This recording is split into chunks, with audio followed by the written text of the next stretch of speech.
என்ன கான்செப்ட்லாம் பார்க்க போகிறோம் அப்படின்னு சொல்லி லிஸ்ட் அவுட் பண்ணிடலாம். நான் ஃபர்ஸ்ட் வந்து ஒரு சாஃப்ட்வேர் எப்படி இன்ஸ்டால் ஆகுதுன்னு சொல்லி பார்க்க போகிறோம். நெக்ஸ்ட்டு வந்து பிளாட்ஃபார்ம் டிபெண்டன்சினா என்ன, பிளாட்ஃபார்ம் இண்டிபெண்டன்சினா என்ன, ரெண்டுக்கும் என்ன டிஃபரன்ஸ் அப்படின்றத பார்க்க போகிறோம்.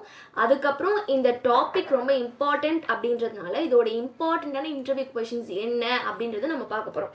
ஃபைனலாக சில குவிசஸை நீங்கள் சால்வ் பண்ண போகிறீங்க. ஸோ ஃபர்ஸ்ட் நம்ம என்ன பண்ணலாம் அப்படின்னா, சாஃப்ட்வேர் எப்படி இன்ஸ்டால் ஆகுது அப்படின்னு சொல்லி நம்ம தெரிஞ்சுக்கணும். கரெக்டாக நான் இங்கே என்ன எடுத்திருக்கேன் அப்படின்னா, விண்டோஸ் அப்படின்னு ஒரு ஓஎஸ்ஸை எடுத்திருக்கேன். ஓகேவா? இந்த ஓஎஸ் எல்லாருக்குமே தெரியும், நம்ம லேப்டாப்ஸ் தான் மோஸ்ட்டாக வந்து யூஸ் பண்ணுற ஒரு ஆப்ரேட்டிங் சிஸ்டம். இப்போது அந்த ஆப்ரேட்டிங் சிஸ்டத்தில் நான் ஒரு சாஃப்ட்வேரை இன்ஸ்டால் பண்ணுறேன். அந்த சாஃப்ட்வேர் தான் நான் இங்கே விஷுவல் ஸ்டுடியோ கோட் அப்படின்னு சொல்லி எழுதியிருக்கேன். இது ஒரு சாஃப்ட்வேர். இது இல்லாமல் நீங்கள் எந்த சாஃப்ட்வேர் வேணாலும் எடுத்துக்கலாம். விண்டோஸில் நான் ஒரு சாஃப்ட்வேரை இன்ஸ்டால் பண்ணுறேன், அவ்வளோதான். அந்த சாஃப்ட்வேர் எதுவாக வேணா இருக்கலாம். எக்ஸாம்பிளுக்கு இங்கே நான் விஎஸ் கோட் எடுத்திருக்கேன். ஓகேவா? இப்போது இந்த விஎஸ் கோடை நான் இந்த சாஃப்ட்வேரை நான் எங்கேருந்து டவுன்லோட் பண்ணுவேன்? என்னோடய க்ரோமில் போய் இன்டர்நெட் வழியாக சர்ச் பண்ணி நான் அந்த சாஃப்ட்வேரை டவுன்லோட் பண்ணுவேன். கரெக்டாக? இப்போது அந்த சாஃப்ட்வேரை டவுன்லோட் பண்ணுறப்போ அந்த சாஃப்ட்வேருக்கான எழுதப்பட்ட ஒரிஜினல் கோடை வந்து உங்களுக்கு கொடுப்பாங்களான்றதா கொஷின். அதாவது அந்த கோட் அவங்க என்ன கோடு எழுதி அந்த சாஃப்ட்வேரை டெவலப் பண்ணாங்களோ அந்த கோடு அப்படியே டவுன்லோட் ஆகுமா? ஆகாது. ஏன் அப்படின்னா, அவங்க எழுதின ஒரிஜினல் கோடை அப்படியே கொடுத்துட்டாங்கன்னா அந்த கோட் வச்சு நிறைய அதே மாதிரியான சாஃப்ட்வேர்ஸோட காப்பி வரும். அது மட்டும் இல்லாமல் இன்டர்நெட் வழியாக நம்ம நினைக்கிற மாதிரி எல்லாத்தையும் வந்து ஷேர் பண்ண முடியாது. கரெக்டாக? இன்டர்நெட் ஒயர் அப்படின்றதால 0 or 1 அந்த மாதிரி இருக்க ஃபார்மேட்டில் இருக்க ஃபைல்ஸ், சில குறிப்பிட்ட டைப்பில் இருக்க ஃபைல்ஸை மட்டும்தான் நம்மளால் நெட்வொர்க் வழியாக என்ன பண்ண முடியும் அப்படின்னா ஷேர் பண்ண முடியும். அப்போது இன்டர்நெட் வழியாக நமக்கு என்ன ஃபைல் கிடைக்கும் அப்படின்னா .exe ஃபைல் விண்டோஸில் கிடைக்கும். இந்த .exeன்றது எக்ஸ்டென்ஷன். ஓகேவா? இந்த ஒரு ஃபார்மேட் நம்ம விண்டோஸ் ஆப்ரேட்டிங் சிஸ்டத்துக்கு புரியும். ஸோ இந்த ஃபார்மேட் விண்டோஸ் ஆப்ரேட்டிங் சிஸ்டத்துக்கு புரியறதுனால அதை எக்ஸிக்யூட் பண்ணி நம்ம இந்த அப்ளிகேஷனை யூஸ் பண்ணுறதுக்கு தான் ஆக்சஸ் கொடுக்குமே தவிர அதோட ஒரிஜினல் கோடை நம்மளால் இன்டர்நெட்லேருந்து டவுன்லோட் பண்ண முடியாது. ஓகேவா? அதோட எக்ஸிக்யூட்டபிள் ஃபைல் அதை வந்து 0s and 1s இல்லை ஏதோ ஒரு ஃபார்மேட்டில் மாற்றி அதை எக்ஸிக்யூட் பண்ணுற மாதிரி ஒரு ஃபார்மேட்டில் தான் நமக்கு ப்ரொவைட் பண்ணுவாங்க. ஆக்சுவல் கூட நமக்கு கொடுக்க மாட்டாங்க. ஓகேவா? அதே மாதிரி தான் நம்மளோட ஆண்ட்ராய்ட்லேயும் வந்து நம்ம ஏதாவது சாஃப்ட்வேர் டவுன்லோட் பண்ணுறோம். ஃபார் எக்ஸாம்பிள் வாட்ஸ்அப் இதெல்லாம் டவுன்லோட் பண்ணோம் அப்படின்னா நமக்கு .apk அப்படின்னு சொல்லி ஒரு ஃபைல் வரும். இந்த எக்ஸ்டென்ஷன் நம்மளோட ஆண்ட்ராய்டு ஓஎஸ்க்கு தான் புரியும். ஸோ ஃபர்தராக என்ன மூவ் பண்ணணும்னு அதுக்கு தான் தெரியும். ஒரிஜினல் வாட்ஸ்அப்போட கோடை ப்ரொவைட் பண்ண மாட்டாங்க. அப்போ இன்டர்நெட் வழியாக சோர்ஸ் கோட் நம்ம எழுதுகிற இங்கிலீஷ் கோடை ட்ரான்ஸ்ஃபர் பண்ணவே முடியாது அப்படின்னு சொல்லி நம்ம தெரிஞ்சுக்கணும். ஓகேவா? ஸோ நெக்ஸ்ட் இப்போ நம்ம வந்து பிளாட்ஃபார்ம் டிபெண்டன்சினா என்ன அப்படின்னு சொல்லி பார்க்க போகிறோம். நான் இங்கே ஒரு சி ப்ரோக்ராம் எழுதியிருக்கேன். சி ப்ரோக்ராம் இங்கிலீஷில் இருக்கும். அது நம்மளோட ஓஎஸ்கோ இல்லை சிபியூக்கு புரியாது. அப்போ நம்ம என்ன பண்ணணும்? 0s and 1s மாற்றுறதுக்கு நம்ம கம்பைலர் அப்படின்னு சொல்லி ஒரு விஷயத்தை யூஸ் பண்ணுவோம். இப்போ நான் 0s and 1s மாற்றிட்டேன். இதை விண்டோஸ் ஆப்ரேட்டிங் சிஸ்டத்துக்கிட்ட கொடுக்குறேன். அதை எக்ஸிக்யூட் பண்ணி எனக்கு அவுட்புட்டை கொடுக்குது. ஓகேவா? நான் என்ன சொன்னேன் அப்படின்னா, இன்டர்நெட்டில் நம்ம வந்து டேரெக்டாக இருக்க கோடை வந்து பாஸ் பண்ண மாட்டோம், எக்ஸிக்யூட்டபிள் ஃபைலை தான் பாஸ் பண்ணுவோன்னு சொன்னேன். அப்போ இதுதான் என்னோட எக்ஸிக்யூட்டபிள் ஃபைல். கரெக்டாக? இந்த ஃபைலை இப்போ இன்டர்நெட் வழியாக நான் என்ன பண்ணுறேன் அப்படின்னா, லினக்ஸ் ஆப்ரேட்டிங் சிஸ்டம் இருக்க ஒரு மிஷினில் டவுன்லோட் பண்ணுறேன். ஓகேவா? டவுன்லோட் பண்ணி இப்போ இதை நான் ரன் பண்ணி அவுட்புட் எடுக்க ஆசைப்படுறேன். இதனால் பண்ண முடியுமான்னு கேட்டால் முடியாது. ஏன் முடியாது அப்படின்னா, இங்கே ஜென்ரேட் ஆன 0s and 1s வந்து விண்டோஸ்க்கு புரிகிற மாதிரி லோக்கல் ரெப்ரசன்டேஷனில் ஜென்ரேட் ஆகிருக்கும்.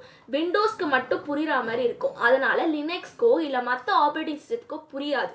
அதனால தான் இது என்ன சொல்கிறாங்கன்னா பிளாட்ஃபார்ம் டிபெண்டன்சி, ஒரு பிளாட்ஃபார்மை டிபெண்ட் பண்ணி இருக்கு அப்படின்னு சொல்லி சொல்கிறாங்க.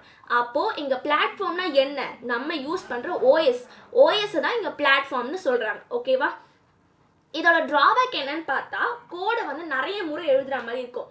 ஏன் அப்படின்னா, இப்போ விண்டோஸ் ஆப்ரேட்டிங் சிஸ்டம்னா அதுக்கு ஒரு தடவை கோடு எழுதி அந்த மிஷின்லேயே நம்ம கம்பைல் பண்ணி அதுக்கப்புறம் அந்த கோடை வேற லினக்ஸ் ஆப்ரேட்டிங் சிஸ்டத்தில் மட்டும்தான் ஷேர் பண்ண முடியும்.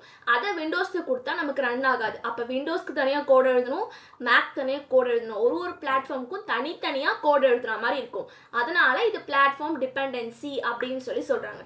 ஸோ நெக்ஸ்ட் வந்து பிளாட்ஃபார்ம் இண்டிபெண்டன்சினா என்ன அப்படின்னு சொல்லி நம்ம பார்க்க போகிறோம். பிளாட்ஃபார்ம் இண்டிபெண்டன்சினா, நான் இங்கே ஜாவா எடுத்திருக்கேன், இங்கே நிறைய கோடு எழுதியிருக்கேன். இந்த கோடை நான் கம்பைலர் கிட்ட கொடுக்குறேன். கம்பைலர் என்ன பண்ணும் அப்படின்னா, எனக்கு ஒரு இன்டர்மீடியட் கோடாக வந்து கொடுக்கும். இன்டர்மீடியட் கோட் அப்படின்றத நம்ம என்ன சொல்லுவோம் அப்படின்னா பைட் கோட் அப்படின்னு சொல்லி கூட சொல்லுவாங்க. ஓகேவா? இதை வந்து intermediate code or byte code எப்படி வேணாலும் சொல்லலாம். இப்போ இந்த பைட் கோடை நான் ஜேவிஎம்க்கு அனுப்புவேன். விண்டோஸ் ஜேவிஎம் என்ன அப்படின்னா ஒரு சாஃப்ட்வேர். அந்த சாஃப்ட்வேரை நான் விண்டோஸ் ஆப்ரேட்டிங் சிஸ்டத்தில் டவுன்லோட் பண்ணி வச்சுருப்போம். நம்ம இப்போ இதை கம்பைல் பண்ணக்கப்புறம் அந்த பைட் கோடை விண்டோஸ் ஆப்ரேட்டிங் சிஸ்டத்தில் இருக்க அந்த சாஃப்ட்வேர் கிட்ட கொடுத்து அது நமக்கு அவுட்புட் கொடுக்கும். ஓகேவா? இப்போ இதுதான் இன்டர்மீடியட் கோட். இப்போ இந்த கோடை நான் லினக்ஸ்க்கு அனுப்பலாம் அப்படின்னா லினக்ஸில் ஒரு ஜேவிஎம் இருக்கும்.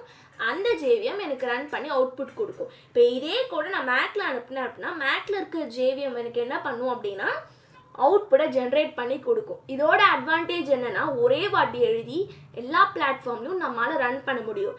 அதனால தான் இதை ரைட் ஒன்ஸ் ரன் எனிவேர் அப்படின்னு சொல்கிறாங்க. இதில் முக்கியமான கொஷின் என்ன அப்படின்னா இந்த ஒரு பார்ட் வரைக்கும் நம்ம என்ன சொல்லுவோம் அப்படின்னா பிளாட்ஃபார்ம் இண்டிபெண்டன்சி அப்படின்னு சொல்லுவோம். ஏன் அப்படின்னா ஒரே ஒரு வாட்டி தான் கரெக்டாக ஒரே ஒரு விஷயம் தான் நடக்குது. இந்த ஒரு பைட் கோட் வந்து எல்லா பிளாட்ஃபார்முக்கும் போது எல்லாமே புரிஞ்சுக்கிட்டு அதை ரன் பண்ணுது. ஸோ அதனால இது பிளாட்ஃபார்ம் இண்டிபெண்டன்சி. பட் இந்த ஜேவிஎம் அப்படின்றது வந்து பிளாட்ஃபார்ம் டிபெண்டன்சி. ஏன் பிளாட்ஃபார்ம் டிபெண்டன்சி அப்படின்னு சொல்லி பார்த்தா நீங்கள் ஜேடிகே இன்ஸ்டால் பண்ணும்போது நீங்கள் பார்த்தீங்க அப்படின்னா விண்டோஸ்க்கு தனியாக ஜேடிகே இருக்கும், லினக்ஸ்க்கு தனியாக ஜேடிகே இருக்கும், மேக்குக்கு தனியாக ஜேடிகே இருக்கும். தனித்தனியாக உங்கள் ஆப்ரேட்டிங் சிஸ்டத்துக்கு ஏற்ற மாதிரி நீங்கள் சாஃப்ட்வேரை டவுன்லோட் பண்ணுறீங்க.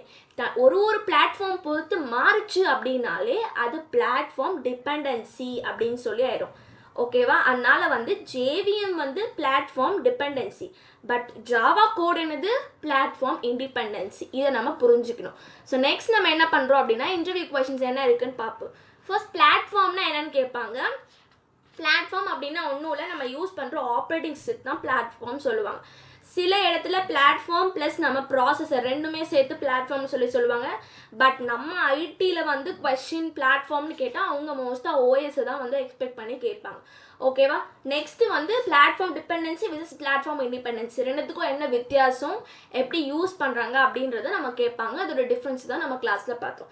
நெக்ஸ்ட்டு ஜேவிஎம் பிளாட்ஃபார்ம் டிபெண்ட்னு கேட்பாங்க. ஆமாம், ஜேவிஎம் பிளாட்ஃபார்ம் டிபெண்ட். ஏன் பிளாட்ஃபார்ம் டிபெண்ட்? ஒரு ஓஎஸ்க்கு ஏற்ற மாதிரி நம்ம தனித்தனியாக சாஃப்ட்வேர்ஸ் இன்ஸ்டால் பண்ணுறோம். ஒரே ஒரு சாஃப்ட்வேர் கொடுத்து எல்லாத்துலேயும் இன்ஸ்டால் பண்ணிக்கோங்கன்னு அவங்க கொடுக்கல. எல்லா ஓஎஸ்க்கும் தனித்தனியாக கொடுத்துருக்காங்க. அதனால ஜேவிஎம் வந்து பிளாட்ஃபார்ம் டிபெண்ட். ஜாவா வந்து பிளாட்ஃபார்ம் டிபெண்ட்டாக கேட்டால் நோ, ஜாவா வந்து பிளாட்ஃபார்ம் இண்டிபெண்ட். பட் அதில் யூஸ் பண்ணுற ஜேவிஎம் அப்படின்ற சாஃப்ட்வேர் வந்து பிளாட்ஃபார்ம் டிபெண்ட். இதான் இன்டர்வியூவில் கேட்கக்கூடிய ஒரு இம்பார்ட்டண்ட்டான கொஷின்ஸ். ஓகே, ஸோ ஃபைனலாக நம்மளோட குவிஸோட லிங்க்கை நான் டிஸ்கிரிப்ஷனில் கொடுத்துருக்கேன். அதை கிளிக் பண்ணி உங்கள் நாலேஜை செக் பண்ணிக்கோங்க.